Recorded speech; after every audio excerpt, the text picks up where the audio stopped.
أعوذ بالله من الشيطان الرجيم. بسم الله الرحمن الرحيم. مرج البحرين يلتقيان بينهما برزخ لا يبغيان فبأي آلاء ربكما تكذبان يخرج منهما اللؤلؤ والمرجان فبأي آلاء ربكما تكذبان وله الجوار المنشآت في البحر كالأعلام فبأي آلاء ربكما تكذبان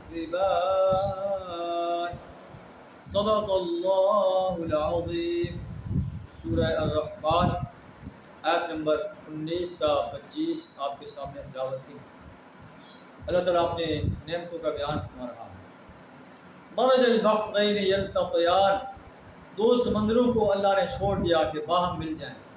بینہما برزخ لا یبغیان، پھر بھی ان کے درمیان ایک پردہ حائل ہے جس سے وہ تجاوز نہیں کرتے. یہ اللہ کی قدرت کا کتنا بڑا شاہکار ہے.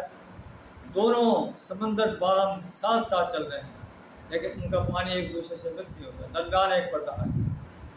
یخرج منہما اللؤلؤ والمرجان، ان سمندروں سے موتی اور مونگے نکلتے ہیں. فبأي آلاء ربكما تكذبان، اے جن و انس تم اپنے رب کی کن کن نعمتوں کو جھٹلاؤ، کن کن کمالات کو جھٹلاؤ، کن کن قدرتوں کو جھٹلاؤ. وَلَهُ الْجَوَارِ الْمُنشَآتُ فِي الْبَحْرِ كَالْأَعْلَامِ، یہ جہاز اسی کے ہیں جو سمندر میں پہاڑوں کی طرح اونچے اٹھے ہوئے. منشآت اونچے اٹھے ہوئے ہیں، فی البحر سمندر کے اندر، کالأعلام پہاڑوں کی مانند. انہیں کون سہارا دے ہوئے ہے، ڈوبنے سے کون بچائے ہوئے. فبأي آلاء ربكما تكذبان، اے جن و انس تم اپنے رب کی کن کن نعمتوں کو جھٹلاؤ، کن کن احسانات کو جھٹلاؤ. کل من علیہا فان، ہر چیز جو اس زمین پر ہے فنا ہونے والی ہے. انسان بھی فنا ہونے والا ہے. اسے ایک وقت مقرر تک کے لیے عمل کرنے کی مہلت دی گئی، اختیار دیا گیا ہے، چاہے تو نیک عمل کرے چاہے تو برے عمل کرے. لیکن جب وہ وقت ختم ہو جائے گا اس کے بعد اسے فنا کی آغوش میں چلے جانا ہے. وَيَبْقَى وَجْهُ رَبِّكَ ذُو الْجَلَالِ وَالْإِكْرَامِ، اور تیرے رب جلیل و کریم کی ذات ہی باقی رہنے والی ہے، سب فنا ہو جائے گا. فبأي آلاء ربكما تكذبان، اے جن و انس تم اپنے رب کی کن کن نعمتوں کو جھٹلاؤ گے، کن کن کمالات کو جھٹلاؤ گے. یسألہ من فی السماوات والارض، زمین و آسمان کے اندر جو کچھ ہے، آسمانوں میں فرشتے ہیں، زمین کے اندر انسان ہیں، جن ہیں، جو بھی مخلوق ہے، انبیاء ہیں، شہداء ہیں، صحابہ ہیں، عام انسان ہیں، مقربین ہیں، سابقین ہیں، محسنین ہیں، مومن ہیں، مسلم ہیں. اللہ فرماتا ہے یسألہ من فی السماوات والارض، آسمان و زمین کے اندر جو بھی ہے اسی سے سوال کر رہے ہیں، اسی سے مانگ رہے ہیں.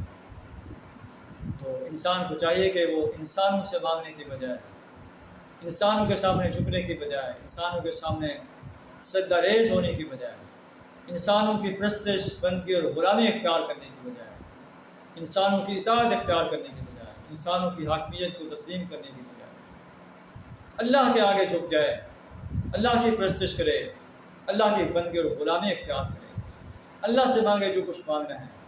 انبیاء بھی اسی سے مانگتے ہیں، شہداء بھی اسی سے مانگتے ہیں، صحابہ بھی اسی سے مانگنے والے ہیں. یسألہ من فی السماوات والارض، زمین و آسمان کے اندر جو کچھ ہے اسی سے مانگ رہے ہیں، اسی سے سوال کر رہے ہیں.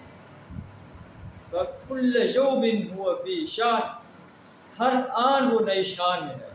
فَبِأَيِّ آلَاءِ رَبِّكُمَا تُكَذِّبَانِ، اے جن و انس تم اپنے رب کے کن کن صفات حمیدہ کو جھٹلاؤ، کن کن احسانات کو جھٹلاؤ، کن کن نعمتوں کو جھٹلاؤ. اللہ سے دعا کرتے ہیں اپنی نعمتوں کا شکر ادا کرنے کی توفیق عطا فرمائے۔ وآخر دعوانا الحمد للہ رب العالمین۔